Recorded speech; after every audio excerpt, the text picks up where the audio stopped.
네, 안녕하십니까. 한국장기조직기증원 홍보부장 장경숙입니다. 코다 글로벌 포럼 2부에 오신 여러분 환영합니다. 감사합니다. 1부에는 지금 300분이 넘게 함께 해주셔가지고 굉장히 큰 열기를 보여주셨는데요. 2부에도 많은 분들이 같이 참여해 주시길 바라겠습니다. 2부 좌장님 소개해 드리겠습니다. 2부에서는 사회적 변화에 따른 기증 현안에 대해서 논의해 보겠습니다. 좌장에는 한양대학교 병원 권오정 교수님, 경희대학교 병원 안형준 교수님이 소개해 주시겠습니다. 부탁드립니다. 네, 안녕하십니까. 한양대학교 권호정입니다.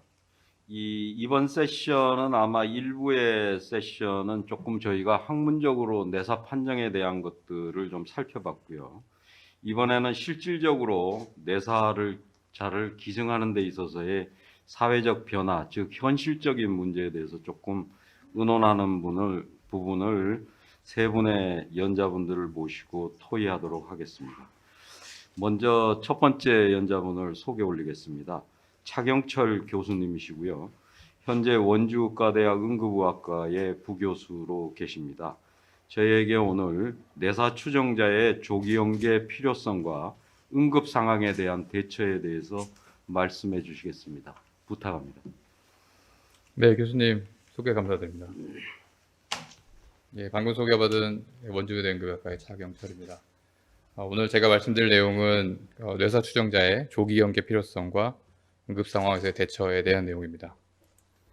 순서는 일단 저희 병원의 소개를 잠깐 말씀드리고 응급실의 일반적인 환경 그리고 잠재 기증자 인지하고 보호자 면담을 어떻게 하면 좋을지에 대한 제 경험 그리고 기증 사례를 말씀드리도록 하겠습니다. 저희는 아시는 것처럼 원주에 있고 원주는 그 중부에 또 가운데에 있기 때문에 예전부터 여러 환자들을 수용하는 의료기관입니다. 그래서 저희 1959년 이후로 여러 가지 반복적인 발전을 거듭돼 왔고요. 현재 저희 기관은 원주 세브란스 기독병원 민명하에 번역응급의료센터 그리고 번역외상센터를 운영하고 있고 그리고 닥터헬기를 운영하고 있습니다. 그래서 주변 지역, 뭐 강원도뿐만이 아니고 주변에 경기도 동부, 경상도 북부, 그다음에 충청도 북부까지 많이 아우르는 중심병원이고 따라서 중증 환자가 저희 병원에 많이 방문하고 있습니다. 응급실은 34병상이고요. 중환자실 20병상도 같이 운영하고 있어서 중증 환자를 많이 보고 있고 저희 과는 주로 심정지 환자를 중환자실 치료를 하고 있고 연간 한 100에서 120명 정도의 심정지 환자를 치료하고 있습니다. 2013년에 코다와 DIP 업무 협약을 했고요. 그 이후로 매년 꾸준하게 뇌사 추정자 통보뿐만이 아니고 장기 기증을 수행하고 있습니다. 대략 한 10분에서 20분 정도 내외 하고 있고요. 2019년엔 통보가 좀 는 현상을 볼 수가 있겠습니다. 전체 중에서 아무래도 신경외과 쪽 환자분들이 제일 많긴 하고요. 저희 과는 한 24% 정도의 비율을 차지하고 있고 작년 2019년 통계로 봤을 때 뇌사 기증자 전체 중에서 저희가 5분을 저희 과에서 기증하였습니다. 저희 병원의 응급실 현황은 왼쪽에서 보시는 것처럼 입원 환자가 62%에 이를 정도로 아니 38%에 이를 정도로 다른 병원에 비해서 굉장히 중증도가 높은 편이고 오른쪽에서 보시는 것처럼 중증을 분류를 했을 때 3분의 2 이상이 중환자를 치료하고 있습니다. 그래서 저희 과에서 처음에 환자를 치료하면서 이런 중증의 환자들 특히나 뇌사에 가까운 환자들을 처음에 만나게 되면 타과와의 연계가 굉장히 중요하게 되고요. 초기에 소생술뿐만이 아니고 향후의 중환자실 치료 또 이후 나가서 장기 기증에 이르기까지 여러 과와의 협약이 굉장히 필요하기 때문에 병원 내에서 서로 네트워크를 가지고 정기적인 미팅을 하고 어떻게 하면 좋은 방향으로 나갈지를 해서 꾸준히 같이 고민하고 있습니다. 주로 저희들이 응급실에서 만나는 뇌사 추정자라고 하면 주로 이제 외상에 의한 신경 손상뿐만이 아니고 심정지 환자들, 그리고 여러 가지 방법을 보이는 행잉도 환자가 되겠습니다.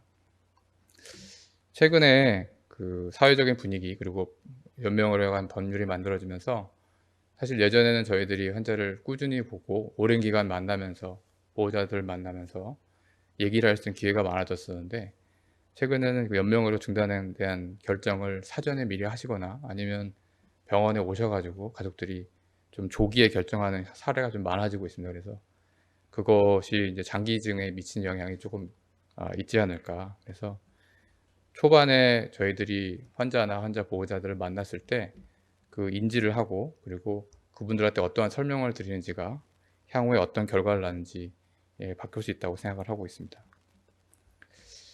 2014년부터 2018년까지 저희 병원 통보자 유형은 보시는 것과 같고요. 저희가 한 135명 정도를 작년에 통보를 했습니다.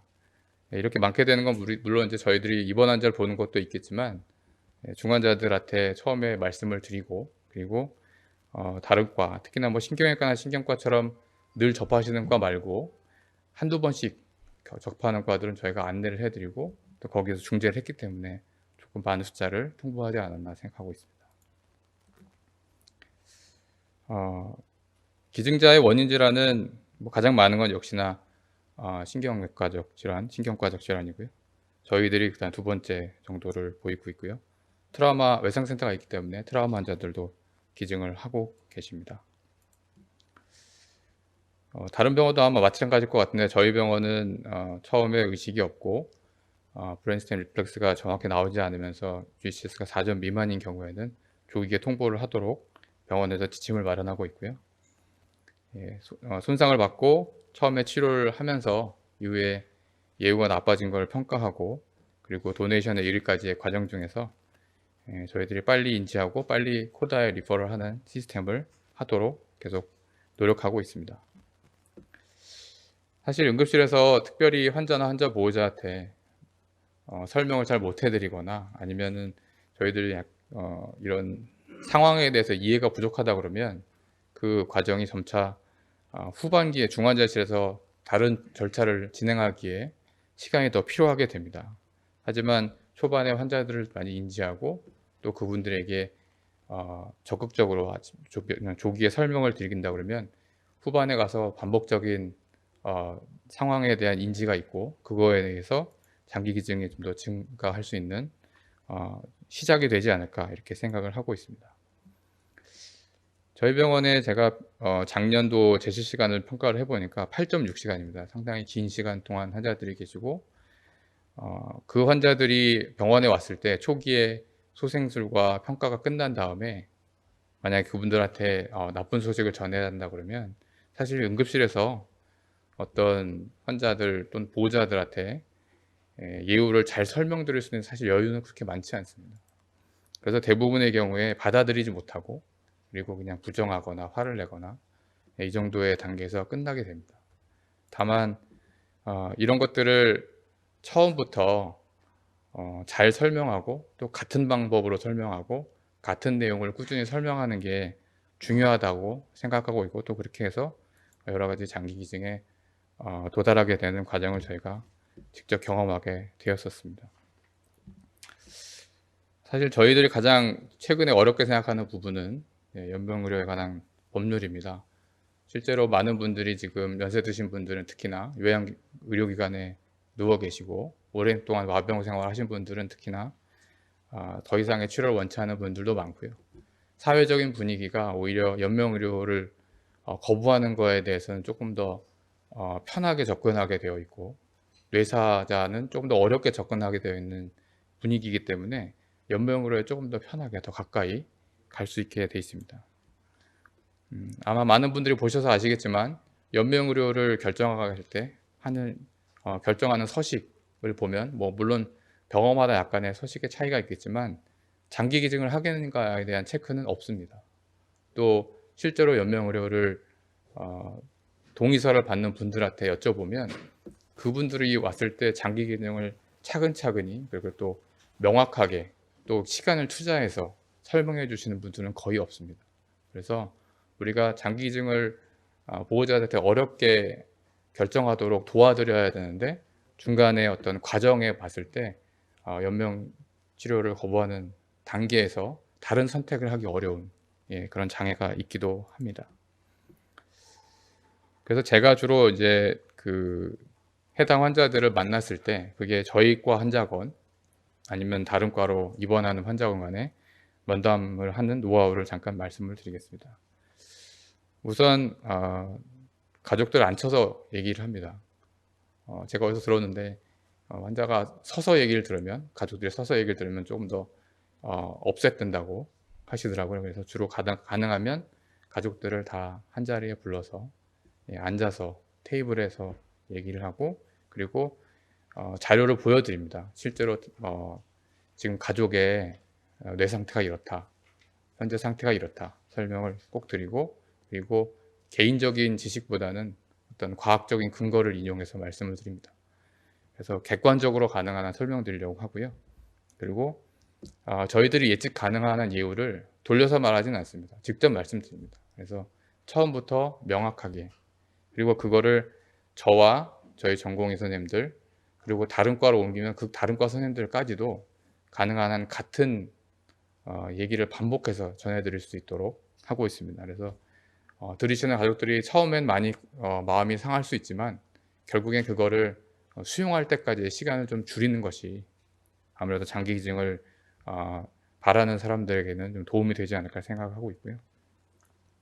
가능하면 면담은 가족들이 원하는 시간에 항상 할 수 있도록 하고 있습니다. 그래서 그게 뭐 주말이건 밤이건 간에 꼭 제가 안 나가더라도 저희 전공의 선생님들을 통해서라도 항상 원하는 시간에 하고 그 면담하는 채널은 항상 일률적으로 하고 있습니다.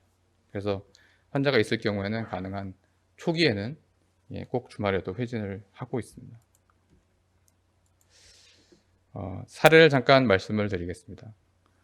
5세 남아였고요. 예전에 심장병이 있어가지고 어린이집에서 갑자기 심장이 멎는 사고가 있었습니다. 병원에 옮겼는데 이제 인투베이션을 하다가 조금 처음에 잘 안 돼서 또 다시 실패한 상황으로 다시 다른 병원으로 옮겼고 그 병원에서 결국 소생이 돼서 저희 병원으로 이송된 사례였습니다. 초기에 뇌 상태가 굉장히 안 좋았고 당연히 의식도 없었고 뇌관 반사도 없었고 굉장히 나쁜 예후를 보였기 때문에 아주 어린 아이라서 부모들이 굉장히 받아들이기 어려운 상황이었음에도 불구하고 가능한 한 조기에 말씀드리는 게 좋겠다라고 생각을 했고 그래서 초기에 응급실 단계에서부터 가족들의 면담을 했습니다. 당연히 받아들이기는 어려워하셨고 입원을 해서 모든 가능한 치료를 다 하면서 똑같이 상황에 대해 설명을 드리고 반복적으로 같은 말씀을 드렸습니다. 가족들이 저희 병원 근처에 살지는 않으셨기 때문에 결국에는 장기 기증은 우리 병원에서는 결정하지 못했습니다. 그래서 다른 병원에 가서 치료를 하시다가 결국엔 그 병원에 옮겨가신 병원에서 결정을 하시고 장기 기증 가능한 병원으로 다시 옮겨서 기증을 했다고 제가 들었습니다. 물론 이제 단편적인 사례일 수 있지만 초반에 어떻게 접근하는가 그리고 초반에 의료진들이 어떤 태도로 가족들에게 접근하는가가 향후에 이런 남들을 도울 수 있는 좋은 기회가 되지 않나라고 생각하였습니다. 그래서 오늘의 제가 말씀드린 것 중에 키포인트는 결국 응급실에서 환자가 왔을 때 그 수많은 중증 환자들 중에서도 많은 환자들을 빨리 스크리닝하고 그리고 그분들한테 가능한 한 객관적이고 그리고 일괄된 자세로 그리고 그분들의 마음을 충분히 헤아려 가면서 조기에 뇌사 추정에 대해서 설명을 드리고 그리고 이 통보하는 시점을 가능한 한 빨리 가능하면 이것은 전 국가적인 중대한 사항이고 그래서 모든 사람들이 노력을 하고 있다. 그래서 다른 사람들도 같이 지금 환자를 돌보고 있다라는 심정으로 말씀을 드리고 향후에 장기 기증으로 유도할 수 있는 장치가 필요하지 않을까 이렇게 생각을 합니다. 그래서 꾸준하게 그리고 그분들의 입장에서 마음의 상처가 되지 않는 한 가능한 한 객관적으로 설명하고 그것을 확신을 가지고 얘기하는 것이 결국 장기 기증을 성공하는 지름길이 아닐까 이렇게 생각을 합니다. 예, 이상입니다. 예, 고맙습니다. 혹시 뭐 시간이 조금 남아서요. 제가 몇 가지 선생님한테 질문을 드려보겠습니다. 첫 번째로 굉장히 모범 사례처럼 하고 계신다고 생각합니다, 저는. 근데 내사자가 추정되는 것을 선생님이 응급실에서 진단을 하고 이렇게 하시지 않습니까? 그럴 때 그 진단을 될 수 있으면 빨리 해야 선생님이 말씀한 프로세스가 진행될 수 있을 겁니다. 그래서 그런 시기를 결정하는데 어떻게 하시는지 혹시 구체적으로 좀 말씀해 주시면 고맙겠습니다. 예, 주로 이제 저희들이 뇌사자를 예측하려면 뭐 다 아시겠지만 일반적으로 어떤 질환군이 있습니다. 뭐 뇌출혈이 심하다든지 아니면 심정지가 있었고 소생이 됐다든지 아니면은 뭐 너무 저혈당에 오래 빠져 있으셨다든지 아니면 뭐 일산화탄소 중독 이러한 여러 가지 질환군의 환자가 오면 일단 그분들한테 초기에 빨리 진단할 수 있는 툴, 즉 이런 진단적인 이미지를 비롯한 혈액 검사를 포함해서 이런 진단적인 프로세스를 빨리 하도록 일단은 진행하도록 하고 있고요. 그리고 중요한 건 처음에 환자 보호자를 만날 때 그 환자를 검사 결과를 빨리 통합을 해서 그리고 환자 보호자들을 가능한 한 저희 교수들이 가서 직접 만나면서 초기에 설명을 드립니다. 그래서 그리고 그분들이 어렵고 힘든 상황을 다 알기 때문에 대부분 갑작스러운 상황에서 이런 일을 맞닥뜨리게 되고 그러면 보통 혼자서 결정하기 어려워하시기 때문에 다른 가족들을 같이 오도록 저희들이 연락을 유도를 합니다. 그래서 많은 가족들이 같이 있는 자리에서 똑같은 얘기를 반복적으로 하는 식으로 해서 하고요. 그리고 중환자실이 아무래도 저희가 좀 많은 병원이다 보니까 중환자실을 가능하면 빨리 옮기고 환자를 치료하면서 반복적으로 면회를 하고 면담하는 식으로 저희가 진행하고 있습니다. 네, 그리고 한 가지만 더 여쭤보겠습니다. 응급실이라는 데가 굉장히 병이 급박하게 생겨서 도착하는 기관이죠. 그러니까 저희가 배울 때 뭐 질병의 단계에 의하면 환자들이 거부하고 부정하고 뭐 흥분한 앙거 상태에 있을 건데 그 상태에 내사자 추정이 진단이 되셨을 때 연명 치료와 장기 기증 두 가지를 어떻게 효과적으로 설명을 하실 수 있는지요? 굉장히 어려운 말씀인데요. 사실 제 경험상 그냥 말씀드리면 장기 기증을 하시는 분들은 선택하지 않습니다. 장기 기증은 결국 설명을 드려야 되는 부분이고 연명 치료는 결정해서 오십니다. 대부분의 경우 그러신 것 같습니다. 그래서 그 갈림길에서 만약에 가족들이 어떠한 상황이든 간에 이 상황에서 어떤 걸 결정해야 할지 모른다고 할 때는 당연히 장기 기증부터 먼저 설명을 드립니다. 그렇지 않으면 연명 치료를 먼저 결정하시게 되면 장기 기증으로 가는 확률이 굉장히 떨어지는 것 같고요. 그래서 가능하면 장기 기증 쪽으로 먼저 설명을 드리고 그 이후에 먼저 보시다가 나중에 연명 치료를 하시도록 권유를 한번 드리고요. 다만 이제 그걸 계속 강요할 수는 없기 때문에 초반에 좀 천천히 차근차근 설명드리는 편이고 연명 치료를 처음에 결정해서 오시는 분들도 있습니다. 그런 분들한테는 연명 치료를 설명하는 저희 기관 내의 담당자에게 장기 기증을 한 번 더 설명할 수 있도록 유도합니다. 그래서 그런 식으로 해서 가장 차근차근히 물론 이제 의료진들은 늘 두 가지를 다 설명하지만 연명 치료를 먼저 결정해서 오시는 분들한테 장기 기증을 설명하는 건 솔직히 좀 어려운 부분이라서 가능한 한 똑같은 거를 반복하도록 저희들이 유도하고 있습니다. 예, 고맙습니다.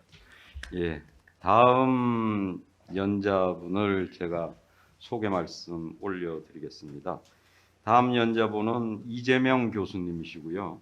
고려대학교 안암병원 중환자외과의 교수님으로 근무하고 계십니다. 선생님은 기증 장기수를 늘리기 위한 모색이라는 과제로 저희에게 강의를 해주시겠습니다. 부탁드리겠습니다.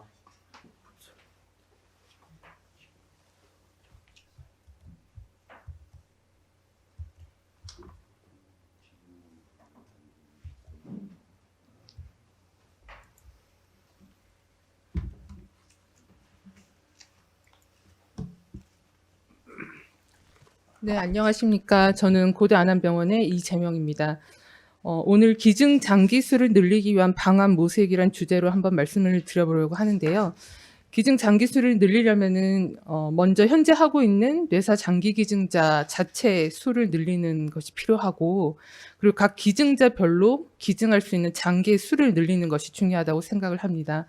그리고 이제 국내 현재 뇌사 장기 기증자 수가 다시 감소 추세에 있고 더 이상 늘고 있지 않기 때문에 이제 다른 방안, DCD라고 불리는 순환 정지 후 장기 기증자를 관리를 이제 국내에서 시작을 할 필요가 있다라고 생각을 하고요.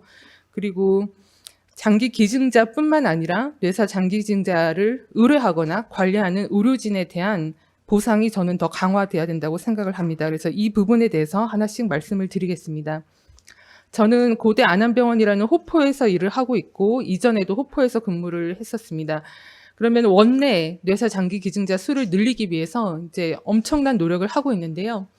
첫 번째는 잠재 뇌사자의 풀을 확인을 하고, 그다음 두 번째 그 잠재 뇌사자 대비 실제로 우리가 몇 건을 관리를 하고 있는지 현황을 파악을 합니다. 그리고 나서 기증을 실패한 원인은 뭔지, 성공한 원인은 뭔지를 분석하고 우리 병원의 가장 장애 요인이 뭔지를 생각을 하고 개선을 하려고 노력을 하고 있습니다. 2017년도부터 제가 근무를 하기 시작을 했고 지금까지 한 3년 반째 근무를 하면서 보니까 고대 안암병원은 우리 원내에서 연간에 50에서 한 70건 사이에 잠재 뇌사자가 발생을 하는 걸로 생각이 듭니다. 올해는 유독 좀 많이 발생을 하고 있고요. 실제로 오늘 저 지금 뇌사 장기증자 관리하면서 오고 있었는데 19번째 건수 지금 관리를 하고 있습니다. 하지만 평소에는 한 이 정도, 우리 병원의 사이즈가 이 정도구나 이렇게 생각을 하고, 그리고 우리 병원의 주변에서 다른 병원에서 잠재 뇌사자가 있고 장기 기증을 희망하는데 이제 모시고 가서 기증을 이제 기증자 관리를 해줄 수 있냐라고 물어보는 그런 건수는 또 몇 건인지, 그리고 주로 저희에게 연락을 해주시는 병원은 어딘지 파악을 하고 그 병원의 실제 이제 의료진들하고도 돈독한 관계를 유지하기 위해서 노력을 하고 있습니다. 그리고 이제 그런 잠재 뇌사자 대비 실제로 우리가 관리를 시작할 수 있었던 건수는 몇 건인지 파악을 하게 됩니다. 아시다시피 실제 관리를 하려면 보호자의 동의가 필요하고요. 결국 이거는 컨센트 레이트라고 하는 동의율과 밀접한 연관이 있습니다. 그리고 실제 가장 동의가 잘 되거나 또는 잠재 뇌사자 풀 대비 기증 관리가 시작되는 임상과가 뭔지를 좀 파악을 하게 되겠습니다. 그리고 성공한 건수가 있다면 여기에 취소가 사실 실패 건수인데요. 연간에 이렇게 적게는 한 건에서 많게는 5건까지도 실패했던 그 원인이 뭔지를 분석을 하게 되고요. 지금까지 보면은 저희 병원에서는 가장 문제가 됐던 게 항상 뇌사 판정이 결국 안 되는 건수였습니다. 뇌파가 플랫이 아니기 때문에 2차 뇌사 조사를 넘어가지 못하거나 또는 뇌사 판정위원회까지 못하면서 기증을 결국 하지 못했던 건수가 굉장히 많았는데요. 이제 여기에 대해서 굉장히 DIP 회의에서도 논의를 많이 하고 어떻게 하면 좋을지 하고, 그리고 저는 이제 선언을 했습니다. 우리 병원에서 뇌파가 플랫이 안 나오면 다른 병원이라도 보내겠다 이렇게 선언을 했었는데요. 이게 많이 개선이 됐고 또 뇌파가 계속 플랫이 나올지 모르겠지만 그런 문제를 파악을 하고 해결하려는 노력이 있었고요. 그다음에 이제 순환정지, 심장사, 기증 관리 중에 바이탈이 유지가 안 돼서 순환정지로 넘어가는 경우가 심심찮게 있기 때문에 결국은 굉장히 실력 있는 ICU 의사가 어떻게든 갑작스런 심장사가 되지 않도록 크리티컬 케어를 잘 하는 게 필요하다라는 그런 것도 저희가 파악을 하고 있었습니다. 그리고 실제 임상과 중에서도 주요 발생 교수님이 어떤 분인지 파악을 하고요. 이런 교수님 한 분이 네거티브 하면 사실은 기증으로 연계가 안 되는 경우가 많기 때문에 그분들과의 좋은 라포를 형성하고 이분들이 먼저 긍정적으로 잠재 뇌사자에게 장기 기증을 얘기를 해주거나 저희를 만나보라고 이게 얘기해주는 말을 한마디라도 먼저 꺼내실 수 있게끔 이제 하고 있습니다. 근데 이제 기증자별 기증 장기수를 늘리는 거에 대해서 좀 말씀을 드려보겠습니다. 기증자별 기증 장기수는 우선 기증자 요인이 있는데요. 대표적인 게 이제 연령 같은 게 있습니다. 저희가 개입할 수 없는, 바꿀 수 없는 팩터가 되겠고요. 그다음 두 번째, 기증을 동의하시는 보호자분들의 요인이 있고, 그다음 세 번째는 저희 의료진의 역할, 즉 잘 관리를 해가지고 기증을 못할 것 같은 기증자도 기증을 하실 수 있게끔, 그리고 그 한 기증자에게서 기증할 수 있는 장기의 수도 늘리는 그런 게 중요하다고 생각을 합니다. 아시다시피 연령별로 기증자 장기 수가 차이가 나는 거는 명백합니다. 보시면 10세 미만은 평균 5.3개의 장기를 기증하고 10대, 11세부터 20세는 6개 평균 장기를 기증했다고 하면 그 가운데는 이제 3점대, 4점대가 되고요. 하지만 여기 보시면 70세 이상도 기증 평균 장기 수가 2.8개였습니다. 저희 병원에서는. 결국 간, 신장 2개 정도가 거의 대부분 기증이 된다는 거거든요. 그래서 이제 저는 마지널 도너라는 용어 자체는 안 쓰고 싶습니다. 쓸 필요가 없다라고 생각을 하고 그 기증자 개개인의 팩터에 맞게 그리고 그 장기를 이제 수혜받기 원하는 리시펜트 서전 팀과의 유기적인 대화를 통해서 되도록이면 많은 장기를 기증할 수 있게끔 하는 그런 식으로 이제 파라다임이 시프트가 돼야 된다고 생각을 하고 있습니다. 특히 여기 보시면 나이가 어릴수록 심장, 폐, 간, 신장, 췌장까지 거의 100% 기증이 가능하기 때문에 나이가 어린 이제 기증자들은 정말 잘 관리를 해야 되겠고요. 그리고 이전에는 심장이나 폐가 50세, 55세 이상이면은 사실 에코도 하지 않고 또는 뭐 이제 옥시전 테스트도 하지 않고 지뢰 포기하는 경우가 많았지만 이제는 그런 기증자들도 저희가 좋은 장기 퀄리티를 올리게 되면은 수혜자들이 우리 받겠다 이렇게 연락을 합니다. 그래서 50세 이상에서도요. 여기 보시면 심장이나 폐장 60대에서도 기증을 하였습니다. 그래서 이제 연령별로도 포기하지 않고 잘 관리를 해서 좋은 퀄리티의 장기를 기증할 수 있도록 하는 게 중요하다고 생각을 하고 있습니다. 그리고 이제 보호자 요인입니다. 심리적 장벽이 큰 기증, 장기나 조직, 네, 안구, 각막, 우리 뭐 누가 기증한 이후에 저 세상에서 맹인으로 살면 어떡해요? 이런 말씀을 많이 하시는 그런 우리 국민들의 정서 그리고 조직, 피부, 뼈 이렇게 얘기하면은 신체 훼손에 대한 이제 거부감이 굉장히 심한 거 이런 부분에 대해서는 계속 사회에 인식을 전환시키려는 노력이 필요할 것 같습니다. 그래서 이런 심리적 장벽이 큰 기증 부위를 저희가 어떻게 하면 많이 기증을 할 수 있게끔 끌어들이냐가 되게 중요할 것 같습니다. 그리고 혈관, 조직이고 사실 장기 기증만 동의하신 분들한테 따로 구득하는 그런 절차가 없음에도 불구하고 많은 이식 서전 분들이 필요하기 때문에 또 혈관을 많이 떼어 가시는데 어떤 합법화된 테두리 안에서 이제 동의를 얻고 제대로 된 절차 안에서 혈관을 구득하고 보관하고 사용할 수 있게끔 하는 것에 대한 논의가 필요하다고 생각을 합니다. 그리고 이제 의사의 역할인데요. ICU 의사의 역할이 굉장히 중요하고 그리고 뇌사자를 의학적으로 잘 관리하는 것이 굉장히 중요한데 뇌사 장기 기증자 의학적 관리의 묘미는 바로 호르몬 리플레이스먼트 테라피라고 할 수 있습니다. HRT라고 하는데요.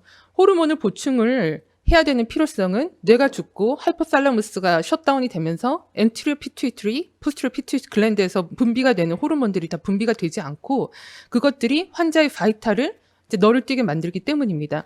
그래서 HRT를 해주어야만 혈역학적으로 안정성을 유지할 수가 있으면서 놀핀 같은 바소프레서의 사용량을 줄일 수가 있고 그리고 기증이 안 될 것 같던 환자분도 바이탈을 잡으니까 기증을 하실 수가 있게 되고 그 한 기증자로부터 구득할 수 있는 장기의 수 그리고 그 구득한 장기의 그래프트 서바이벌까지 증가시킬 수 있는 그런 효과를 가져올 수 있습니다.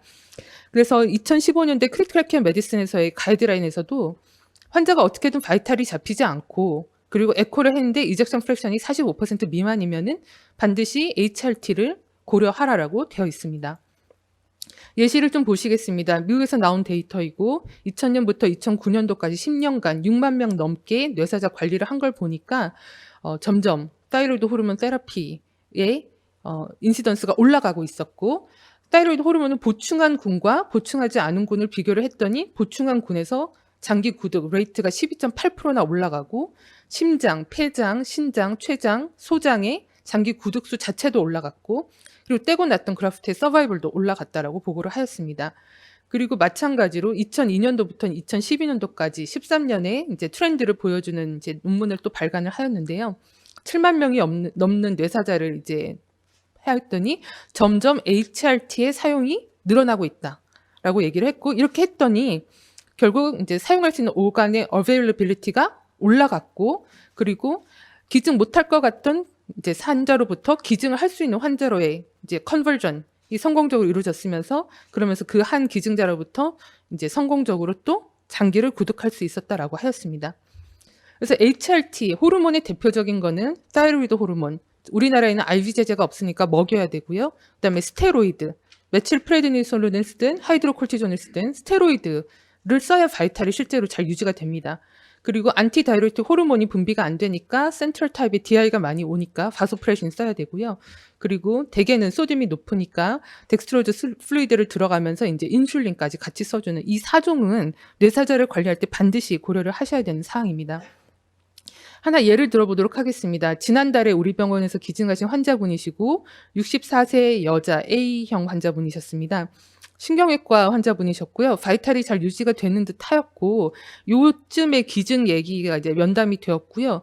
그리고 보호자분들이 고민을 하고 계시고 4시쯤에 기증 동의가 되면서 코디네이터가 면담을 하고 동의서를 작성하는 기간 중에 ICU에서 이제 제 눈앞에서는 여기 혈압을 보시면 이제 시스톨릭 BP가 60대, 그래서 민 BP가 50대로 지금 떨어지는 상황이었습니다. 다들 이렇게 하는데 기증이 되겠어라고 얘기를 하는데요. 포기하지 않고 이때부터 스테로이드를 볼루스로도 때리고 컨티뉴어스로 달고 그리고 타이로이드 호르몬도 L튜브로 먹이고 하면서 바소프레셔를 계속 증량하고 하면서 결국에는 이 시스톨릭 프레셔를 다시 90대, 100대 이상으로 유지를 시키고 민 BP를 60에서 70대로 하여서 64세 여자분이었고 원래 간이 안 좋으신 분이셨지만 신장은 2개 성공적으로 기증을 할 수 있게 하였습니다. 그래서 뇌사를 관리하는 의료진은 반드시 HRT는 알고 계셔야 된다. 저는 이렇게 강조를 드리고 싶습니다. 이제 세 번째입니다. DCD. 저희가 지금 학회에서도 복지부에서도 코노스에서도 의료진들도 모두가 원하고 있는 겁니다. 이제 해야 될 때라고 저는 생각을 하고 있습니다. 이미 많은 나라에서 잘 확립된 형태로 하고 있는데 왜 우리는 못하는가?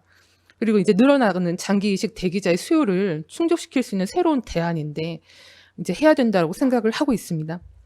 DCD 카테고리 1, 2는 다른 3 또는 4와 성격이 굉장히 틀립니다. 저희가 예측하지 못한 카디악 어레스트 상황에서 이제 플로우가 통하지 않을 때에 이제 어떻게든 장기를 쓸 수 있도록 노력을 하고 그 사이에 포텐셜 리시피언트도 이제 찾으면서 저희가 어떻게든 올간을 리커버리 할 수 있도록 노력을 해야 되는 것입니다. 하지만 카테고리 3은 지금 계속 얘기가 되고 있었지만 연명의료 중단법이 우리나라에 합법화된 이후에는 연명의료 중단 이후에 할 수 있는 하나의 형태가 되겠습니다. 연명의료 중단을 하고 이후에 어떤 형태로든지 이제 우리가 순환 정지를 판정할 수 있는 그런 이제 규정을 정한 이후에 순환 정지가 됐다고 심장사를 선언하고 나서 장기를 구득하는 형태입니다. 공부를 지금 많이 하고 있고 많은 규정을 만들려고 노력을 하고 있고 하지만 내부적으로는 준비가 됐다라고 생각을 하고 있어서요. 이제 곧 시작을 할 때가 됐다라고 생각을 하고 있습니다. 그다음에 네 번째, 이제 금전적 보상에 대해서 저는 얘기를 하지 않을 수 없다라고 생각을 합니다. 첫 번째는 기증자에 대한 보상인데요. 지금 현재 현금 540만 원 보상이 되고 있습니다. 어느 보호자도 그 돈에 만족하시지 않고 있습니다. 그리고 540만 원 사실 받지 않고 기부할 수 있게도 되어 있었죠. 우리나라 통계에서 5년간 기부하신 환자분이 2명밖에 없었습니다.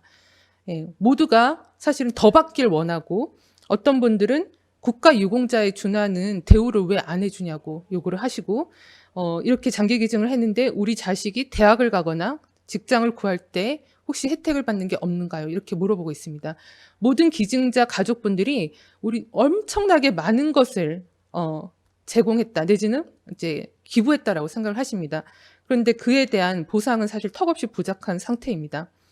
그리고 저희가 뇌사장기 기증자가 계속 감소하고 있으면은 저는 감소하기 위해서는 그에 대한 보상이 더 강화돼야 된다고 생각을 합니다. 뇌사장기 기증자를 의뢰하는 의료진과 또는 관리하는 의료진에 대한 금전적인 보상 체계는 10년 전이나 지금이나 인상되지 않았습니다. 똑같습니다. 근데 그게 충분하다고 생각을 하시는지요? 그리고 뇌사장기 기증자 관리에 중점적으로 일을 하고 있는 코디네이터 선생님들과 같은 간호사분들, 그분들은 금전적인 보상을 충분히 받고 있는지요? 그리고 그렇게 많은 불규칙적인 생활 패턴, 오버타임을 하는데 오버타임을 함에도 불구하고 이후에 충분한 휴게 시간을 확보를 받고 있는지, 오버타임에 대한 적절한 수당을 받고 있는지, 그리고 뇌사 관리를 한 것에 대한 적절한 인센티브를 받고 있는지요. 각 병원의 센터에서 일하는 간호사분들을 한번 들여다보십시오. 혹시 자기들의 휴가를 깎아 먹으면서 쉬고 있는 건 아닌지, 오버타임 수당은 받지 못하니까 뇌사 관리나 끝나고 나면은 하루 이틀 할 수 없이 쉬어야 되는 건 아닌지, 간호부와 얼마나 이렇게 이 뇌사 관리 코디네이터의 업무를 이해하고 있는지 한번 들여다볼 필요가 있다라고 생각을 합니다. 그리고 뇌사장기 기증자 관리를 하는 지금 현재 의료기관의 키드니 인센티브라는 사실 말이 많은 뭐 폐지할 건지 계속 갈 건지 모르겠지만 그런 형태로 일종의 보상이 주어지고 있는데요. 실제 기증자를 관리하는 의료진에게 혜택이 주어지는 방법으로 기증자 관리기관에 보상이 되어야 되는 것이 아닌지 생각을 하고 있습니다. 그리고 학회에서도 뇌사 장기 기증자 관리 세션이 항상 코디네이터 세션이거든요. 타이틀이. 그게 아니고 뇌사 장기 기증자 관리, organ procurement, 그게 주제가 되고 여기에 관심이 있는 코디네이터나 의사들이 같이 참여하는 방식이 돼야 되지, 얘를 항상 코디네이터 세션으로 뭔가 간호사들만의 영역인 것처럼 이렇게 격이 조금 다르게 이제 바라보고 있지는 않았는지 한번 생각해 볼 필요가 있다라고 생각을 합니다. 제 결론을 말씀드리겠습니다. 기증 장기 수를 늘리려면은 뇌사 장기 기증자 수를 늘려야 되고 기증자별 기증할 수 있는 장기의 수를 늘려야 되고요. 그렇게 하려면 ICU 의사 그리고 호르몬 리플레이스먼트 같은 걸 이해를 하고 있는 뇌사의 의학적인 안정화가 반드시 필요합니다. 그리고 이제 DCD를 할 때가 되었고요.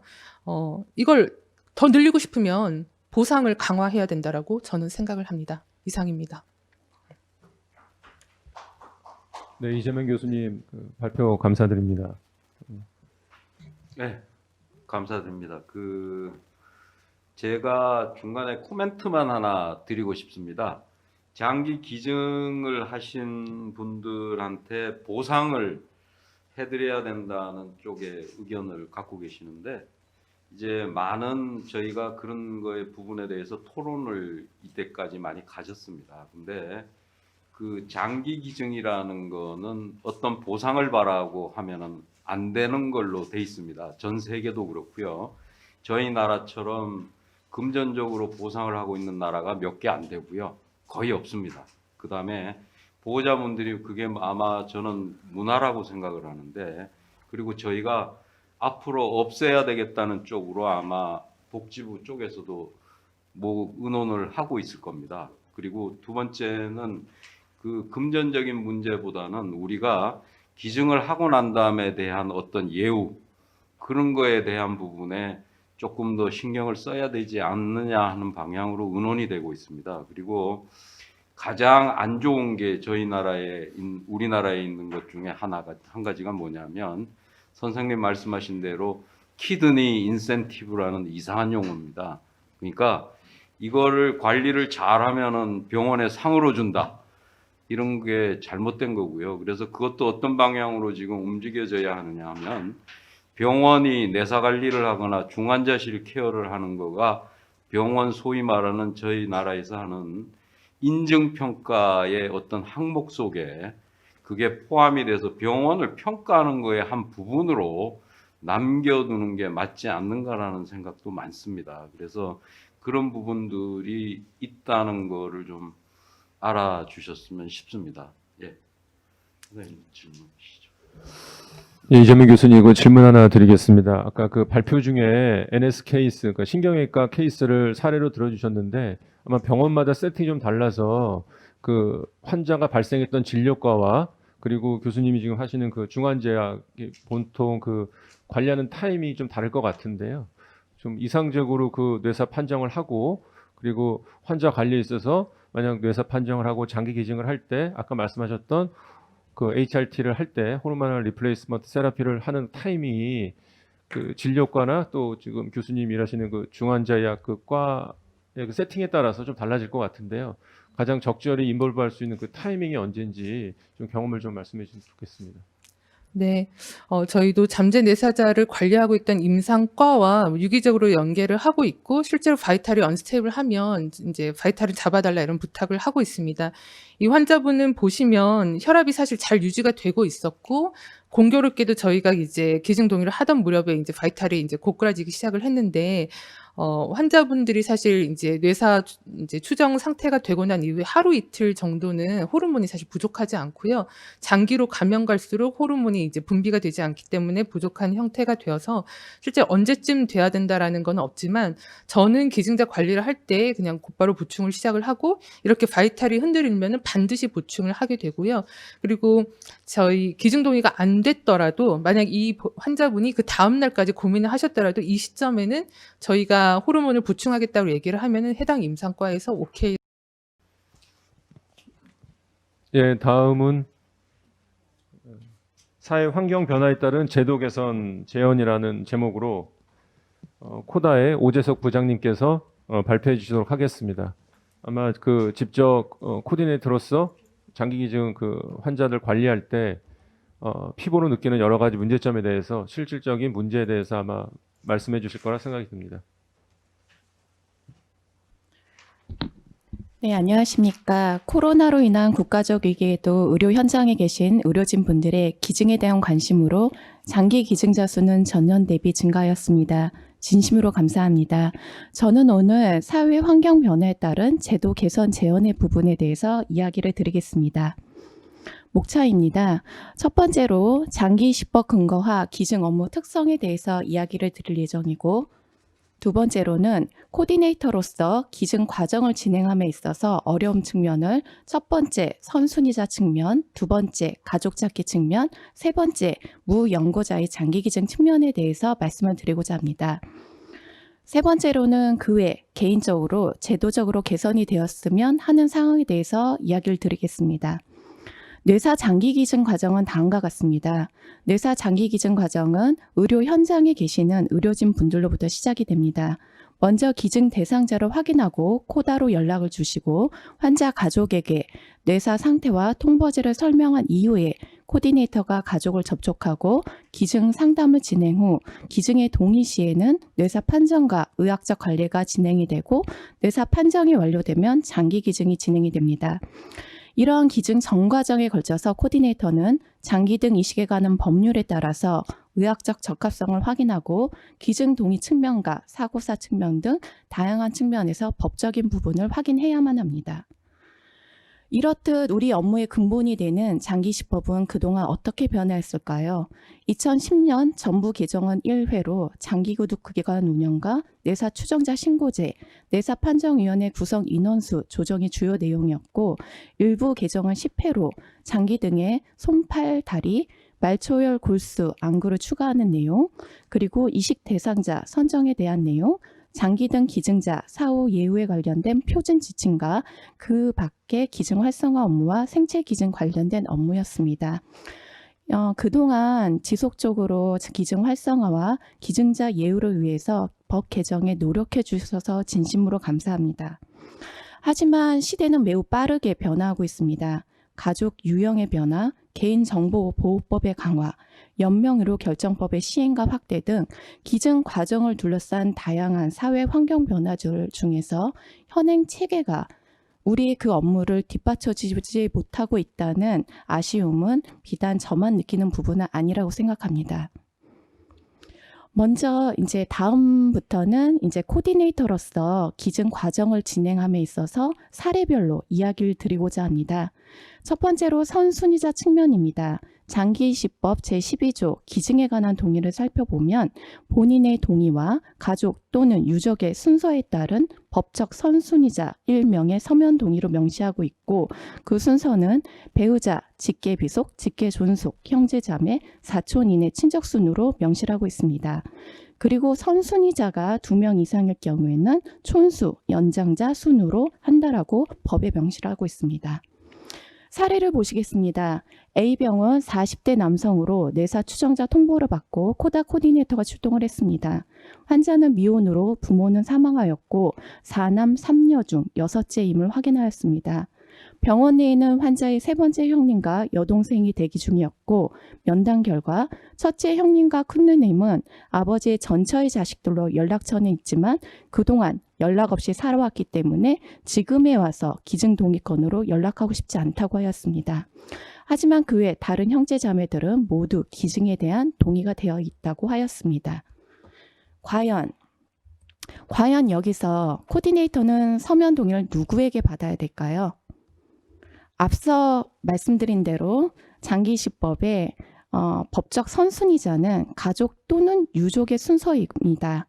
그리고 선순위자가 아닌 다음 순위자가 서면 동의를 할 수 있는 사유는 선순위자가 행방불명이거나 그 밖에 대통령령으로 정하는 부득이한 사유로 선순위자가 해외 체류 등으로 연락이 어려울 경우 그리고 정신질환, 지적장애, 고령 등 건강상의 사유로 정상적인 의사표시를 할 수 없는 경우라고 명시를 하고 있습니다. 사례로 다시 돌아오면 환자는 미혼으로 부모는 사망했기 때문에 형제 자매가 서면 동의권자입니다. 동일 촌수 시에는 연장자 순이기 때문에 선순위자는 어머니가 달라도 첫째 형님이 됩니다. 또한 해당 사례는 현재 법적으로 차순위 동의를 받는 사유에 해당하지 않습니다. 때문에 코디네이터는 원내 병원에 계시는 셋째와 일곱째 가족을 대상으로 선순위자가 큰 형님을 설명하면서 서면 동의를 받도록 설득을 해야만 합니다. 만일 그래도 가족들이 연락을 거부한다면 이 기증은 중단될 수밖에 없습니다. 두 번째 사례입니다. 가족 찾기 측면인데요. B 병원 40대 여성으로 보행 중 교통사고로 내원하였고 코다 코디네이터가 출동한 결과 병원 내에는 환자를 어린 시절부터 키워주신 절 관계자분들이 계셨습니다. 면담 결과 환자는 어린 시절 절에 맡겨졌으며 그 이후로 가족들과 연락 없이 지내온 상태라고 하였습니다. 기증 업무를 진행함에 있어 코디네이터는 가장 첫 번째로 법적인 가족을 찾아야만 합니다. 이후에 진료과 선생님께서 가족에게 뇌사 상태와 법적인 통보제를 설명해 주시면 코디네이터는 가족을 접촉해서 기증 상담을 하고 동의를 이끌어낼 수 있습니다. 하지만 이 과정 중에서 가장 큰 문제는 환자가 아닌 가족의 개인정보를 어떻게 수집할 수 있는가입니다. 장기이식법상 장기구독기간은 내사 추정자와 내사 판정 대상자의 개인정보를 수집하고 활용할 수 있고 국립장기조직혈액관리원은 내사 추정자, 내사 판정 대상자, 기증자, 이식 대기자, 기증 희망 등록자의 업무를 위한 개인정보 수집이 가능합니다. 하지만 그 어디에도 환자가 아닌 가족의 개인정보에 대한 수집과 활용에 대한 법적 근거는 없습니다. 그렇기 때문에 일단 할 수 있는 최대한 방법은 주민센터와의 아래와 같은 가족을 찾기 위한 협조 공문을 발송하고 다행히도 해당 주민센터에서 협조를 해준다면 주민센터에서 먼저 가족과 연락해서 통화 의사를 확인한 다음에 통화의 동의 시에만 코디네이터 가족을 접촉할 수가 있습니다. 이와 반대로 주민센터에서 개인정보를 열람해서 장기 구독기간으로 회신을 줘야 되는 법적 근거가 없기 때문에 주민센터에서 협조가 안 될 시에는 이 기증 과정은 바로 중단이 될 수밖에 없습니다. 세 번째로는 무연고자의 장기 기증 측면입니다. 생전에 장기 등 기증 희망 서약을 한 무연고자가 뇌사 상태에 이르렀을 시 장기 기증이 가능할까요? 내사 추정자 통보 중에서 무연고자 현황을 살펴보면 상개년도 평균 13명이었고 이 중 기증 희망 서약을 한 환자는 연 한두 명이었습니다. 물론 국민들의 기증에 대한 인식이 증가한다면 이러한 기증 희망 서약률은 증가할 것으로 생각합니다. 장기 기증을 위해서는 기증자 등록, 기증과 적출에 대한 동의가 필요하고 장기 기증을 위한 내사 판정 신청이 필요합니다. 기증에 관한 동의, 기증자 등의 등록, 장기 등의 적출 요건을 다시 법적으로 살펴보면 본인의 동의, 가족 또는 유족의 동의라고 명시를 하고 있고 본인의 동의는 본인이 서명한 문서에 의한 동의 또는 민법상 유언의 방식으로 한 동의라고 명시를 하고 있습니다. 그리고 내사 판정의 신청은 환자의 검사 기록과 소견서를 첨부하여 내사 판정 기관의 장에게 내사 판정 신청을 하여야 한다라고 명시하고 있고 이러한 내사 판정을 신청할 수 있는 사람은 환자의 가족, 가족이 없는 경우에는 법정 대리인 또는 진료 담당 의사로 명시를 하고 있는데 이러한 경우에는 뇌사 추정자가 기증 희망 등록자인 경우로 한정한다라고 명시를 하고 있습니다. 여기까지는 법적으로 기증이 가능할 것으로 생각이 됩니다. 하지만 정말 기증이 가능한지 확인을 하고자 법률 자문을 진행했고 그 결과는 다음과 같습니다. 뇌사 상태에 빠진 무연고자로서 사전에 기증 희망 등록을 한 경우에는 법정 대리인 또는 진료 담당 의사가 뇌사 판정을 신청할 수 있고 그에 따라 뇌사 판정이 내려지면 법에 따른 장기 등을 적출할 수 있는 것으로 판단이 됩니다. 장기 등 희망자로 등록한 경우에는 장기 등 기증자로 등록되어 있는지 여부와 무관하게 법 제17조 22조에 따라서 기증이 가능하다고 판단됩니다. 이후에 가장 더 큰 문제는 과연 기증에 있어서 필수인 서류인 환자의 가족관계 증명서 발급은 어떻게 진행을 해야 되는지라는 의문점이 듭니다. 가족관계 등록법상 증명서의 교부는 본인 또는 배우자, 직계 혈족 등으로 직계 혈족이 교부를 청구할 수 있고 본인 등의 대리인이 청구하는 경우에는 위임을 받아야 한다라고 명시를 하고 있습니다. 무연고자는 이에 해당되지 않습니다. 그리고 본인 등이 아닌 경우에도 교부를 신청할 수 있는데 국가 또는 지방자치단체가 직무상 필요에 따라서 문서로 신청하는 경우에는 가능하다고 되어 있습니다. 그래서 아직까지는 저희가 진행하지 않았지만 추후에 무연고자에서 기증 희망 등록이 확인이 된다면 환자의 가족관계 증명서 발급은 코너스에서 대법원으로 공문상 협조를 요청하시는 게 가장 바람직하지 않을까라는 생각을 하여 봅니다. 그리고 마지막으로 제도적인 측면에서 개선이 되길 바라는 부분입니다. 코디네이터로서 장기 기증을 진행함에 있어 가장 중요한 것은 환자와 가족의 바람을 존중해서 장기 기증까지 성공되도록 조정하는 측면이고 두 번째로는 장기 기증은 가족에게는 사랑하는 가족을 떠나보내는 이별 과정입니다. 그렇기 때문에 가능한 한 가족들을 편안하게 배려하는 부분이라고 생각합니다. 환자가 있는 병원이 기증자 관리가 가능한 의료기관이라면 그 병원에서 뇌사 판정과 기증 관리를 시작할 수 있지만 그렇지 못한 의료기관이라면 부득이하게 이송을 해야만 합니다. 이송의 기준은 인근의 최단거리 기증자 관리 가능 의료기관이거나 가족이 원하는 의료기관입니다. 이처럼 기증자 관리가 가능한 의료기관은 뇌사 판정 대상자 관리 전문기관과 뇌사 판정 기관으로 코다와 협약된 의료기관입니다. 이중 뇌사 판정 대상자 관리 전문기관은 전국 36개로 수도권의 58%가 밀집되어 있고 충청도, 강원도, 제주도를 비롯한 6개 시도에는 없습니다. 하지만 코다와 협약된 의료기관은 60개로 세종특별자치시에만 제외하고 16개 광역시도에 모두 분포합니다. 이러한 60개의 뇌사 판정 기관은 인력, 시설 등 측면에서 이송 관리가 가능하지만 기증자 이송에 따른 장려책이 현재는 뇌사 판정 대상자 관리 전문기관에만 적용되기 때문에 가족들이 원하는 의료기관으로 이송해서 기증하는 측면에서 너무 큰 제한이 많습니다. 물론 장기 기증은 숭고한 생명 나눔입니다. 하지만 국내 의료기관은 스페인처럼 국가가 운영하는 형태가 아닌 민간 주도 형태입니다. 때문에 이송 관리에 따른 이득이 되는 부분이 없다면 병원에서는 적극적인 이송 관리를 하지 않습니다. 새 생명을 나누는 장기 기증, 가족의 숭고한 생명 나눔과 의료기관과 의료진의 헌신이 있었기 때문에 가능했습니다. 하지만 언제까지나 의료기관, 의료진만의 헌신만을 요구하기에는 한계가 있습니다. 충청도, 강원도, 제주도 등의 가족들은 거주지 내에 의료기관이 아닌 시도를 이동해야만 기증을 할 수 있는 체계는 개선이 필요하다고 저는 생각합니다. 장기 기증, 누군가의 끝이 아닌 누군가의 시작입니다. 오늘도 기증 활성화를 위해 노력하시는 의료진 분들과 보건복지부 국립장기조직혈액관리원 대한이식학회에 감사드립니다. 감사합니다. 네, 우재석 부장님 발표 감사드립니다.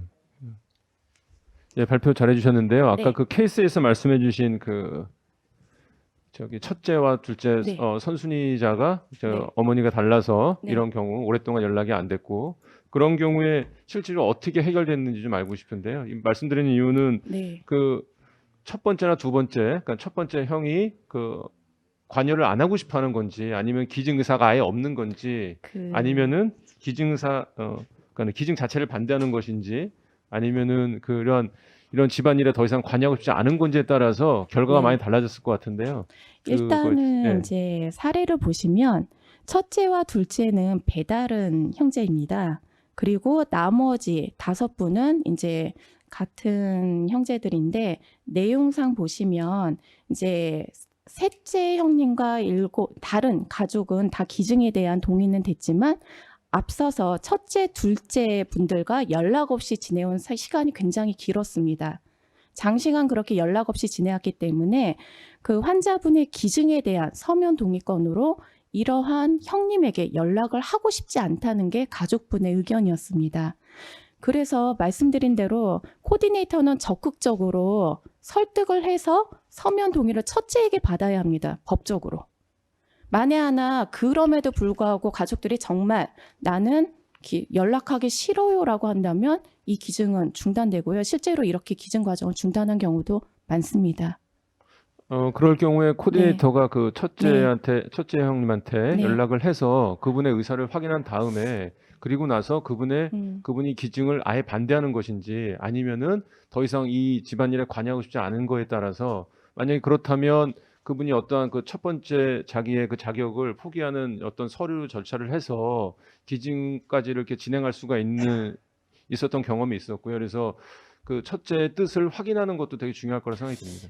죄송하지만 이제 개인정보는 저희가 이제 법적으로 수집을 할 수가 없기 때문에 여기 병원에 계신 가족분들의 협조가 필요하거든요. 연락처를 주셔야지만 저희가 연락을 할 수 있거든요.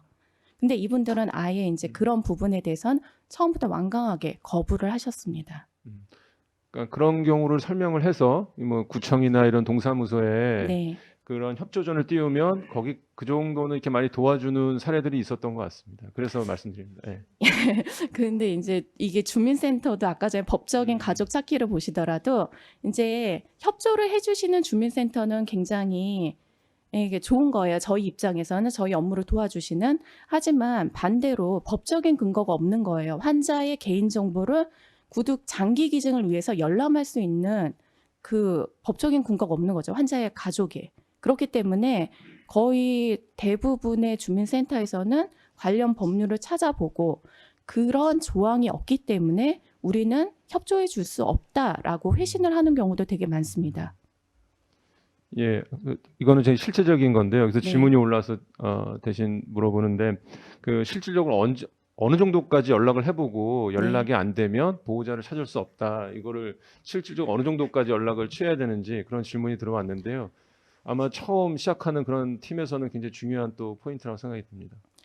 이게 저희가 이제 법적인 가족을 찾는 부분을 말씀하시는 거죠. 그렇죠. 예. 일단은 저희가 지금 할 수 있는 최대한 한계는 일단은 앞서 말씀드린 대로 주민센터에 가족 찾기 협조 공문을 보내는 거고요. 저희가 직접 그 환자분을 그러니까 개인정보를 열람할 수 있는 권한이 없기 때문에 주민센터에서 만에 하나 연락이 돼서 환자 이제 가족들이 통화를 하길 원한다라고 하면 저희가 통화가 가능한 거고 만에 하나 통화하기 싫다. 관여하고 싶지 않다라고 하면은 저희는 아예 통화조차도 못하고 접어야 되는 거죠. 예. 예, 답변 감사드립니다. 지금 한 20분 정도 그 시간이 남아서 지금 자유로운 질문과 토론이 가능한데요. 예, 자리해 주시고. 네, 여기 지금 Q&A에 앞에 세 분 연자님들이 발표하신 거에 대해서 질문 사항이 들어와 있습니다. 그래서 제가 대신해서 질문을 좀 하기로 하겠습니다. 고무적인 거는 여기에 의료인이 아닌 비의료인이 여기에 들어와서 답을 올리시는 분이 계십니다. 아마 굉장히 많이 보고 계시는 것 같은데요. 이분은 아마 장기 기증에 별 관심이 없으셨는데 생각이 바뀌신 모양입니다. 그래서 저희가 토론을 아마 쉽게 여기 들어오신 분들이 다 하실 수 있도록 대답을 해주는 게 아마 필요하지 않느냐 하고 생각이 들어서 여기 올려져 있는 거를 잠깐 질문을 해드리겠습니다. 그 응급의학과 교수님한테 들어온 질문인 것 같은데요. 그 응급실에 들어와서 내사 추정자가 되고 난 다음에 내사 판정을 하기 위해서 에크모 같은 거를 사용하는 일이 생기는데 그런 것들에 대해서 같은 의료진들도 안 좋은 시선으로 보는 분들이 많으신데 과연 이게 어떻게 하면은 윤리적인 면이랑 조금 부딪힐 수도 있는 면인데 그 쉽게 말씀드리면 연명치료로 넘어가 버리면 필요 없는 사항이 되니까 그래서 이런 것들에 대해서는 어떻게 대처하시는지 하는 질문이 올라와 있습니다.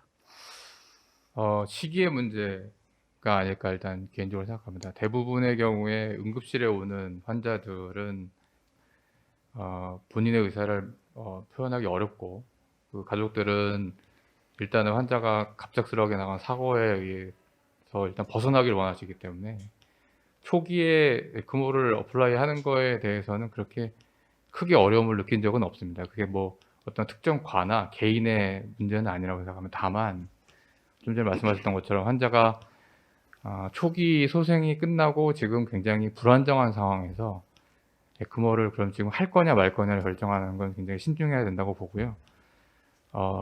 가장 중요한 거는 가족들의 선택이 제일 중요한데 가능하면 사실은 장기 기증을 바라보고 에크모를 한다는 건 조금 어불성설인 것 같고요.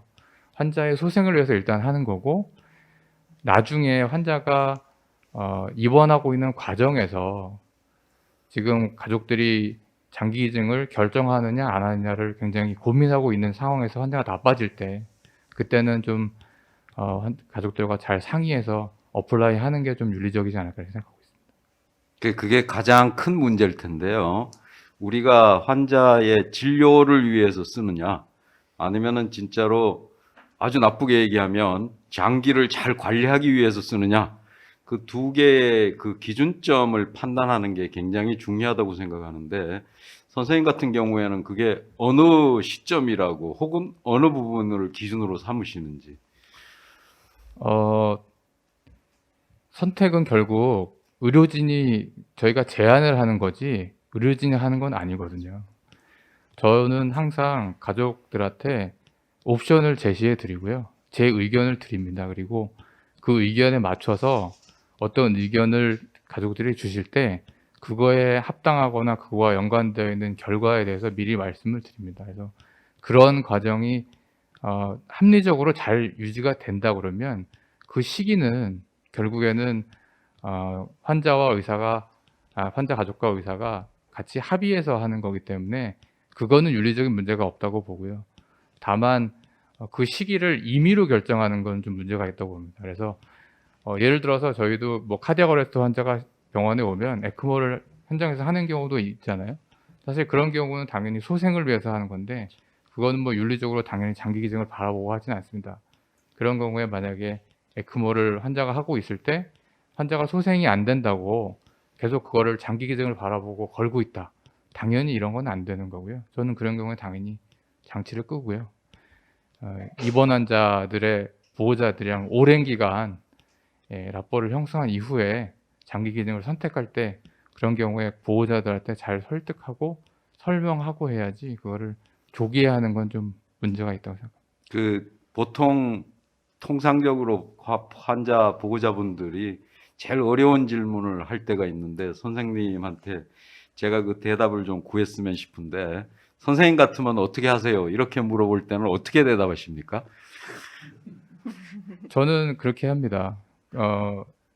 저는 주로 초반에 그냥 솔직하게 얘기해 드리는 편입니다. 현실적으로. 그러니까 응급실에 왔을 때 환자가 상태가 너무 안 좋으면 의학적으로 설명드립니다라고 먼저 운을 떼우고요.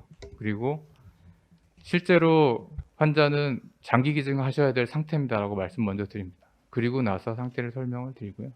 그리고 저 같으면 많이 어렵겠지만 이런 경우에는 제가 의사기 때문에 의학적으로 판단하겠습니다라고 말씀드립니다. 다만 가족들이 선택하는 옵션에 대해서 죄의식을 가지라고 말씀드리지는 않습니다. 그래서 그거를 꼭 그냥 객관적으로 잘 생각하시라고 말씀드리고요.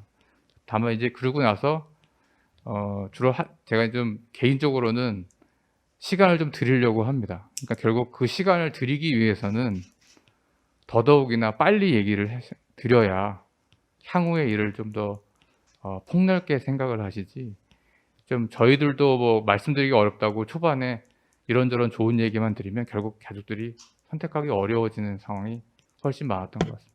그 무연고자 가족관계 증명서는 좀 코너스에서 발급했으면 좋겠다라는 지금 의견이 하나 나왔고요. 코멘트가 왔고요. 그리고 동사무소의 협조를 좀 쉽게 하기 위해서 법적 근거를 좀 마련해 줬으면 한다는 그런 두 가지 이렇게 좀 코멘트 같은 내용이 올라와서 말씀드립니다. 좀 같은 얘기인데 지금 DCD를 하게 되면은 아무래도 에크모를 사용해야 될 가능성이 좀 많아지는데요. 지금 같이 올라온 질문 중에 하나가 이런 DCD 때문에 혹시나 에크모를 달게 된다는 그런 오해의 소지 때문에 의료진이나 이런 분들은 그러니까 협조적이지 않은 의료진이 더 안 좋은 이런 생각들을 가질 수 있게 충분히 할 수 있다. 그래서 이에 대한 어떤 그런 준비가 좀 필요한 채 DCD에서 에크모를 사용해야 되지 않겠냐 이런 의견이 들어왔는데 이 교수님 어떻게 생각하시는지 좀. 현재 저희가 공부를 좀 거듭하면서 내린 결론은 카테고리 3을 할 때는 굳이 에크모가 필요 없을 수도 있겠다라고 지금 생각을 하고 있습니다. 하지만 카테고리 1이나 2처럼 예상하지 못한 심정지 상황에서는 저희가 마사지를 하면서 결국 순환을 유지를 시켜야 되기 때문에 헤파린 사용과 에크모의 적용이 필요할 수가 있는데요. 사실 그거는 보호자분께 동의가 됐고 보호자분이 장기 기증을 원하시면은 할 수 있다라고 생각을 합니다. 근데 이제 그건 윤리적으로 그렇게 크게 문제가 되지 않는다고 저는 생각하고 DCD 연구에서 많이 이제 논의하셨던 선생님들도 그런 부분에 윤리적인 측면은 걱정을 안 하시지만 이제 그렇게 했음에도 불구하고 장기의 상태가 좋지 않아서 궁극적으로 수혜자가 선정이 되지 않았을 때 그 많은 비용에 대해서 이제 그 DCD를 하려고 노력했던 의료기관에 어떤 그 적절한 보상이 돼야지 이런 시도를 할 때마다 병원에 손실을 끼치는 구조가 된다면은 아마 아무도 DCD를 열심히 하지 못할 것이다 이런 생각이 있었고요. 그리고 카테고리 3도 마찬가지입니다. 저희는 이제 연명의료 중단 후에 대개는 한 90분 이내에 어떻게든지 심정지가 돼서 사망 선언이 돼야만 그나마도 신장 정도를 기증을 하실 수 있을 거라고 생각을 하고 있는데 그렇게 되지 않았을 경우 내지는 그렇게 됐고 장기를 이제 수술도 진행을 했고 장기를 구득해서 보니까 유관적으로 좋지 않아서 수혜가 안 됐을 때 그럴 때 만약 HTK 같은 수액이라든가 아니면 거기에 들었던 이제 부대 비용은 누가 낼 것인가? 이제 수혜자에게 장기가 가지 않았으니까 수혜자 센터가 낼 수도 없고, 근데 이제 또 열심히 한 DCD를 시도한 센터가 그 비용을 다 떠안는 이제 그런 문제가 발생을 하거든요. 그래서 그런 현실적인 문제에 대해서도 저희가 고민을 해야 될 필요가 있을 것 같습니다. 제가 여기 올라와 있는 Q&A 중에 몇 가지를 계속 대신해서 말씀을 드려보겠습니다. 여기 차 교수님 응원하는 메시지가 많습니다. 예. 그렇다고 다른 선생님 건 없는 건 아니고요. 자, 이제 여기 몇 가지 조금 해야 되는 게 있는데 이게 결국 그 지원에 대한 부분이 몇 개가 올라와 있습니다. 하나는 의료진에 대해서 지원을 보상을 해주면 마치 뇌사자를 장기 이식하는 거가 다른 나쁜 모양으로 비칠 수 있다는 의견이 하나 올라와 있습니다. 그리고 또 한 가지는 왜 우리가 뇌사자를 찾아내고 장기 기증에 기여를 하고 하는 것들이 조그맣거나 조금 큰 병원들에서도 꽤 많은데 마치 HOPO라고 해서 그 환자를 관리하면서 콩팥을 하나 갖고 선택을 받는 게 불합리한 거 아니냐 이런 의견도 올라와 있습니다. 그러니까 저희가 차후에 이 장기 기증을 하고 난 다음에 지원에 대한 부분을 저희가 구체적으로 이제는 결론을 지을 정도로 논의를 할 단계가 왔다고 저는 개인적으로 봅니다. 이때까지 굉장히 많은 부분이 있었습니다. 그래서 이런 것들에 대한 것들을 조금 결론을 짓는 게 필요하지 않을까 하고 생각하는데 선생님들의 생각은 어떠신지요? 가장 조심스러운 부분이라고 저는 생각이 되고요. 사실 보상이라고 하는 게 그게 과연 누구한테 보상이 가는 건가를 처음에 생각해야 되는데 노력하는 의료진들도 당연히 그거에 대한 보상을 받아야겠죠. 이제 근데 우리나라의 현재 의료 비용이 생성되는 과정 자체가 사실 이 도네이션을 하는 현실과는 약간 좀 괴리가 있는 부분이 분명히 있기 때문에 그 부분은 조금 더 그 새로운 유형의 다른 방향으로 또 다른 패스웨이가 새로 있어야 되지 않을까 생각이 되고요. 그렇다고 해서 이렇게 어떤 그 공개적인 자꾸 보상 체계가 자꾸 가족들한테 또 공개되고 강조되는 것도 바람직하지 않다고 생각은 합니다.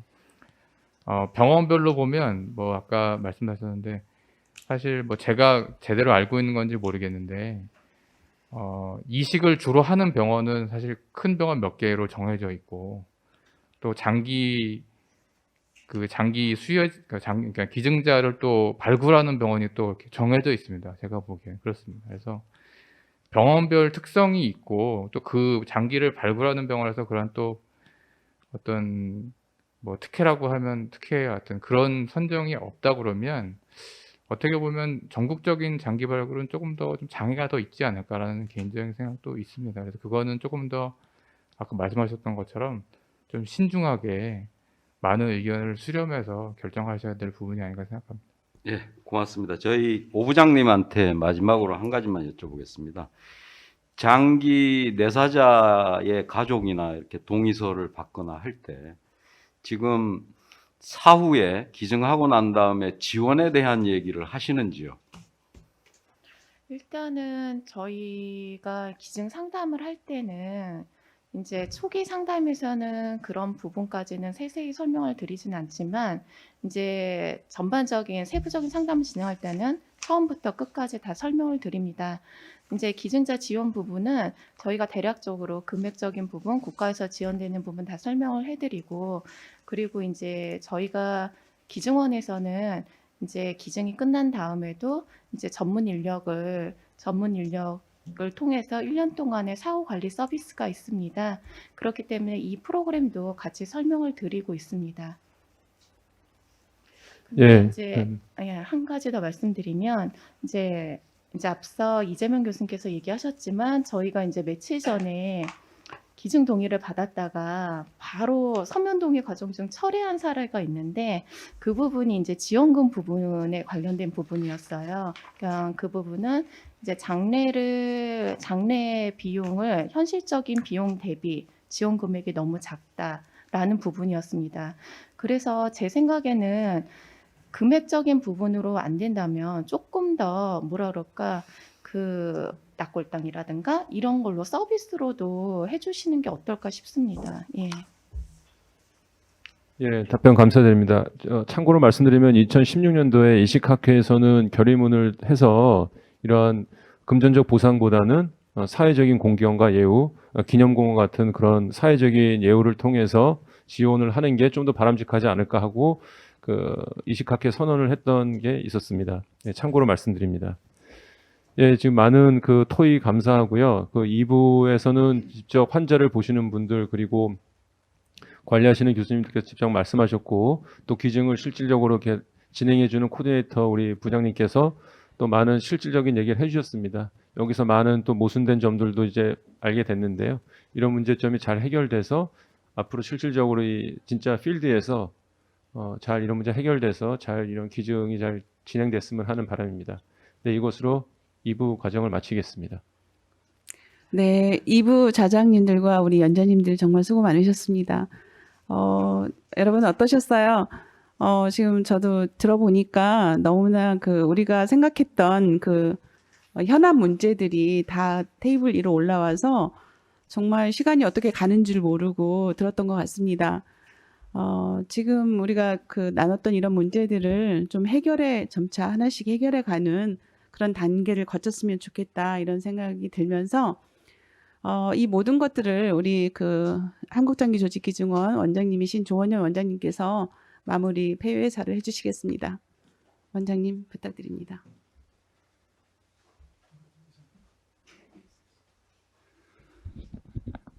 수고 많이 하셨습니다. 6분의 연자 선생님 그리고 4분의 자장 선생님이 시간을 잘 맞추셔서 우리가 지금 처음에 생각을 했던 그런 여러 가지 주제들, 현재 우리가 한 20년 동안 이 내사를 법 테두리 안에서 내사 장기 기증을 하고 또 기증 정진 운동을 하고 했는데, 그동안에 우리가 느꼈던 여러 가지 문제들, 또 개정해야 될 문제들에 대한 개선안, 이런 것들이 종합적으로 많이 나온 것 같아서 굉장히 기쁩니다. 특별히 이제 이게 보니까 우리가 걱정을 했는데, 이게 비대면으로 하니까 청중들은 안 계시는데 이 스크린으로 질문이 올라오니까 굉장히 가까이 느껴져요.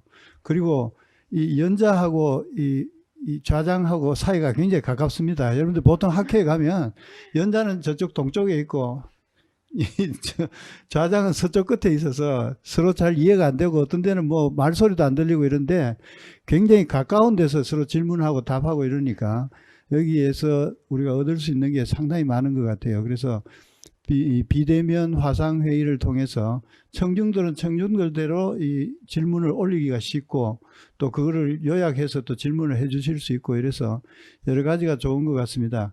오늘 늦게까지 이런 좋은 프로그램에 질문도 해 주시고 참석을 해 주셔서 감사드리고, 특별히 우리 그 화상회의를 위해서 기술적인 지원을 해 주신 웨비나, 주식회사 웨비나 회사의 직원 여러분들께 감사를 드립니다. 오늘 참석해 주신, 그리고 또 각 그 사무실에서 함께 해 주신 여러분들께 감사드립니다. 내년에 다시 뵙겠습니다.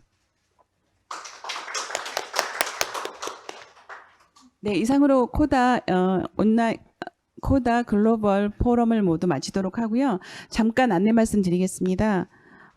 저희 중계가 종료되면 자동으로 설문조사 팝업창이 뜨게 됩니다. 그 우측 하단에 그 설문조사 바로가기 이거를 클릭하시면 설문조사를 하실 수가 있는데요. 반드시 이 설문조사를 완료를 하셔야만 커피 쿠폰이 가게 됩니다. 그리고 혹시 그 팝업창이 뜨지 않으면은 우측 상단에 보면 점 조그맣게 세 개가 있습니다. 그것을 클릭을 해서 열으셔서 또 설문하기 코너로 가실 수가 있습니다. 이상으로 2020년 코다 글로벌 온라인 포럼을 모두 마치겠습니다. 감사합니다.